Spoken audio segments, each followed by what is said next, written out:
Olá, queridos amigos. Meu nome é João, tenho 78 anos e sou um observador privilegiado dessa grande aventura que chamamos de vida. Ao longo dessas quase 8 décadas, tive a oportunidade de ser muitas coisas. Comerciante dedicado, pai presente e agora um avô que se delicia em compartilhar suas experiências. Cada papel que desempenhei me trouxe lições valiosas, que hoje, com o coração cheio de gratidão, quero dividir com vocês. Vou começar contando sobre uma reflexão que tem ocupado meus pensamentos, especialmente depois dos 70 anos, quando o tempo parece correr mais depressa e nos faz pensar mais profundamente sobre nossa jornada. O que realmente possuímos quando chegamos ao fim da estrada? Na minha juventude, eu era dono de uma pequena loja de tecidos no centro da cidade. Trabalhava incansavelmente, muitas vezes emendando o dia com a noite, sempre com um sonho fixo na mente: transformar aquela lojinha modesta na maior e mais importante da região. Sonhava com uma mansão, carros luxuosos e uma conta bancária robusta. E sabe de uma coisa? Consegui realizar muito do que almejava. Mas foi preciso uma situação dolorosa para me fazer enxergar além das aparências. Meu amigo José, proprietário da padaria mais tradicional da cidade, adoeceu gravemente. Era um homem materialmente realizado. Possuía 3 casas em bairros nobres, 2 carros importados últimos modelos e uma conta bancária que faria inveja a muita gente. Mas lá estava ele, deitado numa cama de hospital, e todo aquele patrimônio não podia fazer nada para aliviar seu sofrimento ou trazer-lhe mais alguns dias de vida. O que verdadeiramente importava para José naqueles momentos finais? Era o sorriso inocente do netinho de 5 anos que vinha todos os dias depois da escola contar suas pequenas aventuras. Era o toque suave das mãos de sua esposa que não desgrudava do seu leito. Era o abraço apertado do filho que viajava quilômetros toda semana só para estar ao seu lado por algumas horas. E a saúde? Essa sim é nossa verdadeira riqueza. Minha avó Benedita, que viveu até os 92 anos, sempre repetia uma frase que na época me soava como exagero de gente antiga: "Filho, seu corpo é um templo sagrado. Cuide dele como se fosse sua casa mais preciosa." Na juventude, eu ria dessas palavras, achando que eram apenas preocupações exageradas de uma senhora idosa. Hoje, quando acordo disposto para brincar de pega-pega com meus netos no quintal, entendo perfeitamente a sabedoria daquelas palavras. Tem uma história que o Padre Antônio conta em nossa paróquia que sempre me faz refletir. É parecida com aquela do Buda e a cesta vazia, mas ele conta de um jeito especial. Fala de um empresário muito rico, que ao morrer conseguiu uma permissão especial de Deus para levar uma mala cheia de seus bens mais preciosos para o céu. Passou meses selecionando suas barras de ouro mais valiosas. Quando finalmente chegou aos portões celestiais, todo orgulhoso com sua mala, São Pedro a abriu e perguntou intrigado: "Por que você trouxe asfalto do céu?" É assim mesmo. O que tem tanto valor aqui embaixo pode não significar absolutamente nada quando mudamos nossa perspectiva. O que realmente carregamos conosco ao final dessa jornada? São as histórias que construímos, os sorrisos que compartilhamos, o amor que cultivamos. Minha netinha Sofia me ensinou isso de uma maneira tão simples outro dia. Era seu aniversário de 7 anos e eu tinha comprado o tablet mais moderno que encontrei. Mas sabe o que ela me pediu quando cheguei em sua festa? "Vô, guarda esse presente para depois. Agora eu só quero que você me conte aquela história de quando você era pequeno e brincava de peão na rua." Sobre o verdadeiro propósito da vida, tive uma lição inesquecível aos 45 anos, durante uma viagem de negócios a Santos. Conheci 2 pescadores que mudaram completamente minha visão sobre sucesso e felicidade. O primeiro, seu Manuel, era dono de uma pequena frota de barcos. Acordava às 3 da manhã, tinha vários funcionários, vivia estressado com contas e compromissos. Sempre dizia: "Quando eu tiver dinheiro suficiente para comprar mais 5 barcos, aí sim vou poder descansar e aproveitar a vida." O outro pescador, seu Zé do Mar, tinha apenas um barquinho simples. Saía para pescar antes do sol nascer e voltava no meio da manhã. O resto do dia, a esse ele dedicava a tocar seu violão gasto na beira da praia, contar histórias para quem quisesse ouvir, brincar com os netos que sempre apareciam e contemplar o pôr do sol com sua esposa, Dona Maria. Quando perguntei por que ele não tentava expandir seu negócio, ele me olhou com aqueles olhos serenos marcados pelo sol e pelo mar e disse: "Para que, seu João? Já tenho meu peixe fresco todo dia, tempo para a família, música no coração e esse mar imenso de graça. O que mais eu poderia querer?" Aquela conversa mexeu tanto comigo que mudou completamente o rumo da minha vida. Na época, minha loja estava crescendo e eu vivia obcecado com a ideia de abrir filiais em todas as cidades da região. Voltei para casa com outros olhos. Decidi manter apenas a loja principal, mas gerenciar meu tempo de forma diferente. Comecei a almoçar em casa todos os dias, algo que não fazia há anos. Passei a participar das reuniões escolares dos meus filhos, a jogar dominó aos domingos com meus amigos do bairro. Tenho um vizinho, seu Alberto, que me faz pensar muito sobre isso. Ele tem 3 casas alugadas na cidade. Parece uma grande conquista, não é? Mas a verdade é que ele vive tão atarefado, administrando essas propriedades, resolvendo problemas com inquilinos, pagando impostos, fazendo reformas, que mal tem tempo para sentar na própria varanda e tomar um café tranquilo.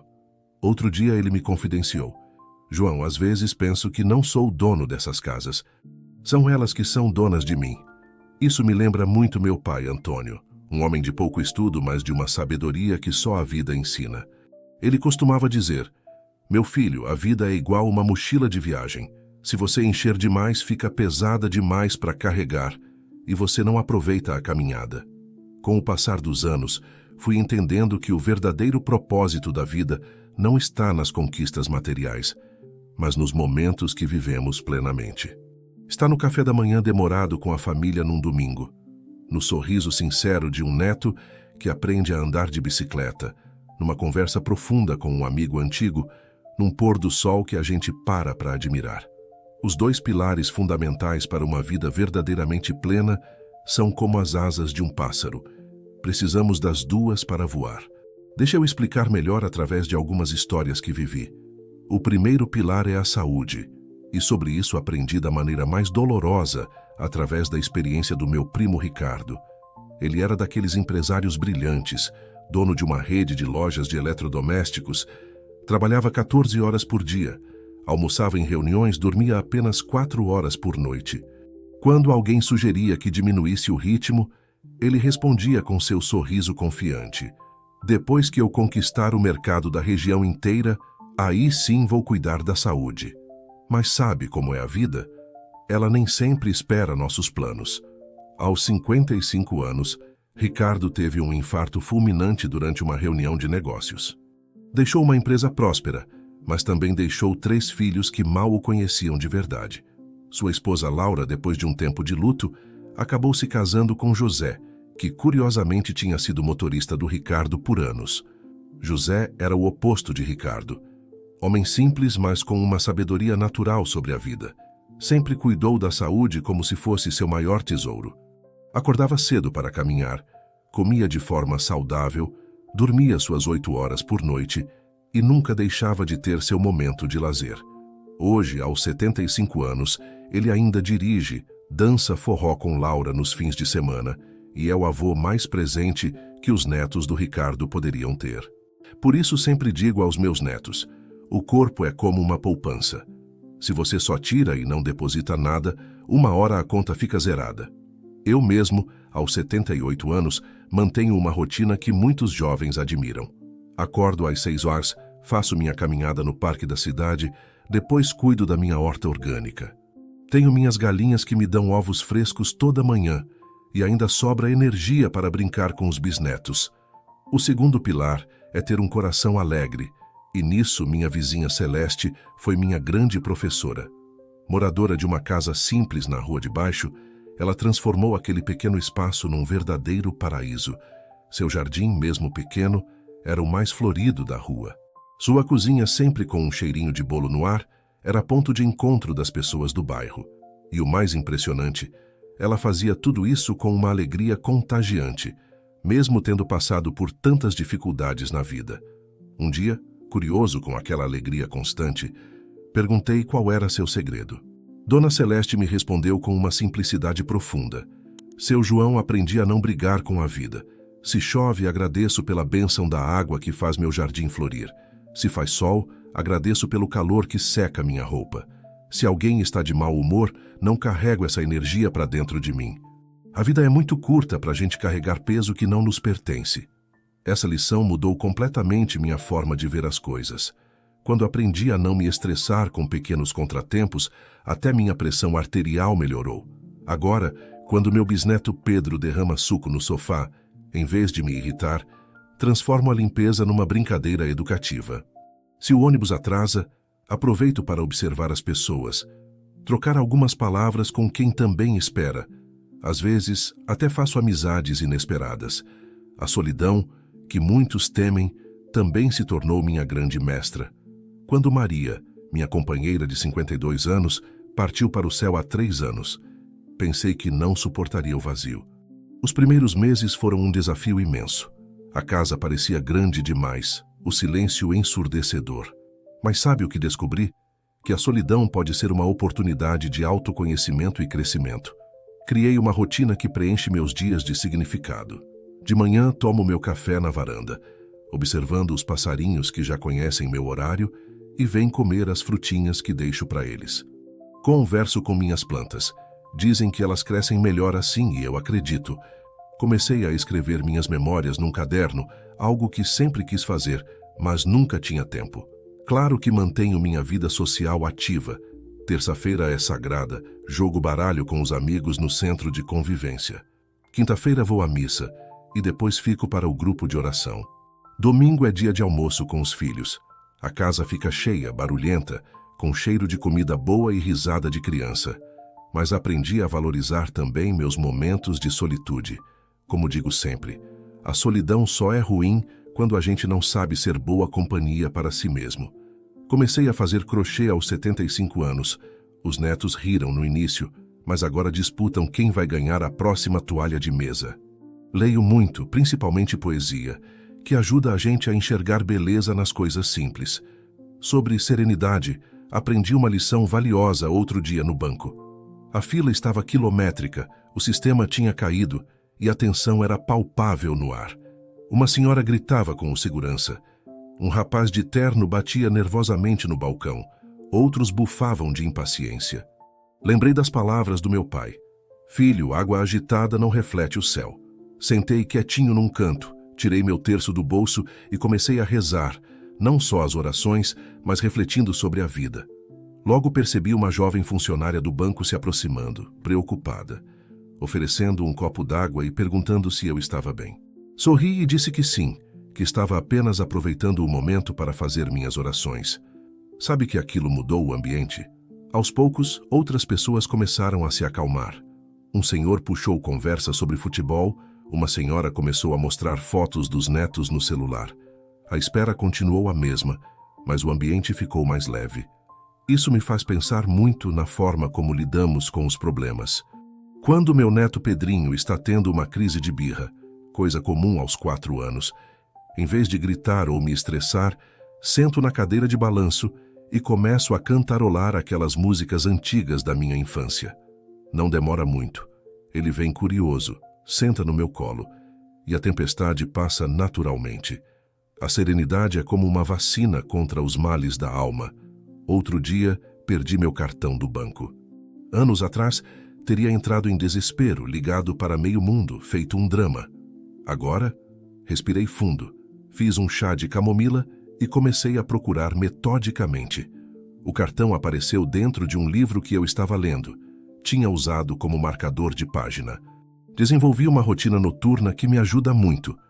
Antes de dormir, faço 3 respirações profundas e agradeço por 3 coisas boas que aconteceram no dia. Pode ser algo aparentemente insignificante, o cheirinho do café da manhã, o abraço surpresa de um neto, uma flor que nasceu no jardim, um telefonema de um amigo antigo. É impressionante como esse exercício simples muda nossa perspectiva sobre a vida. Como dizia minha mãe, a vida é igual rio, não adianta querer que corra mais rápido ou mais devagar. O segredo é aprender a nadar no ritmo dele. E ela estava certa.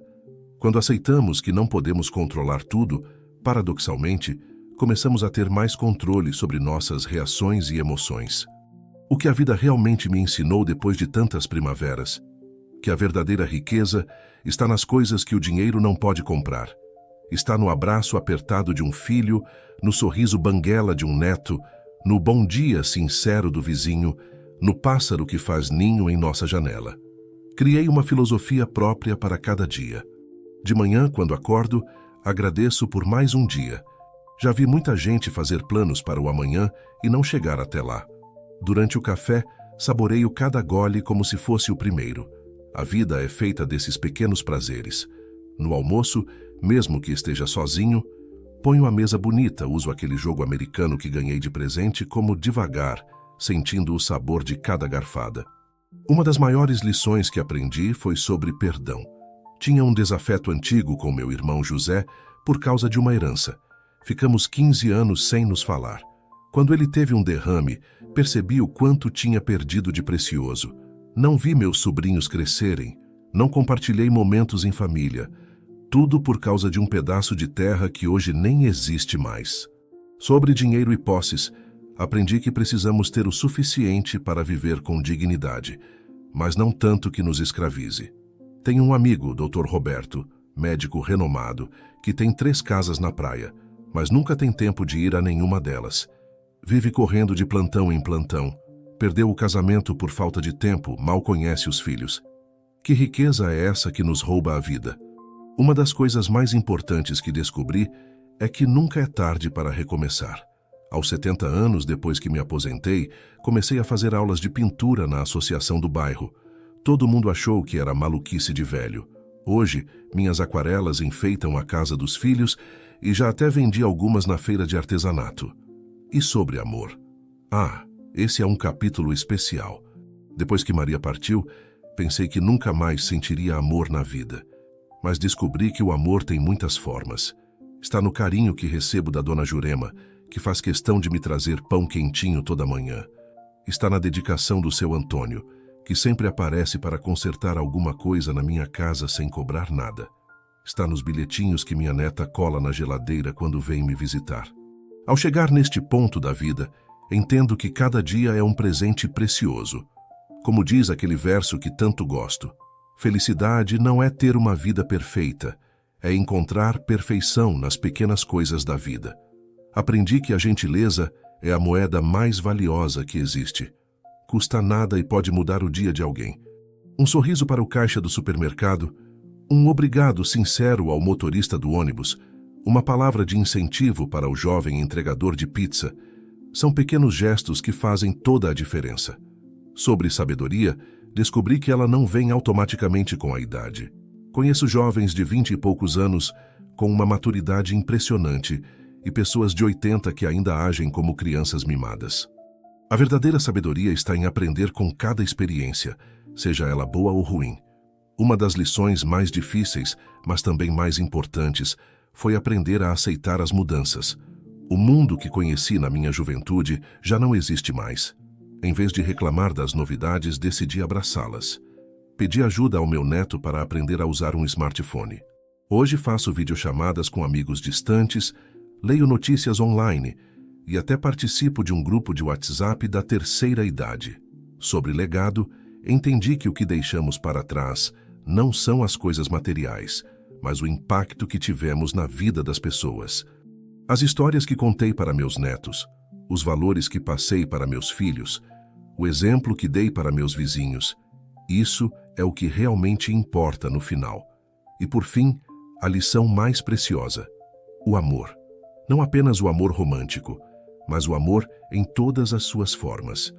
O amor pela vida, pela natureza, pelos amigos, pela família, por si mesmo. Descobri que quanto mais amor damos, mais recebemos de volta.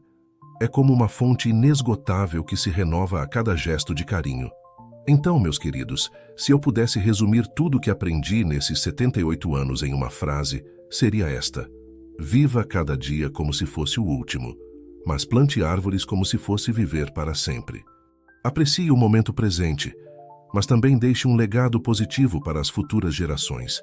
Espero que essas histórias e reflexões de um velho que já viu muita coisa possam ajudar vocês a encontrar mais alegria, paz e propósito em suas próprias jornadas. Lembrem-se sempre, a vida é como uma xícara de café. Melhor saboreá-la devagar, sentindo cada gole, aproveitando cada momento. Foi uma alegria imensa poder compartilhar um pouquinho da minha experiência com vocês. Que Deus abençoe o caminho de cada um e que vocês encontrem a mesma felicidade e serenidade que eu tive a sorte de descobrir ao longo dessa incrível aventura chamada vida. Com todo o carinho do mundo, João.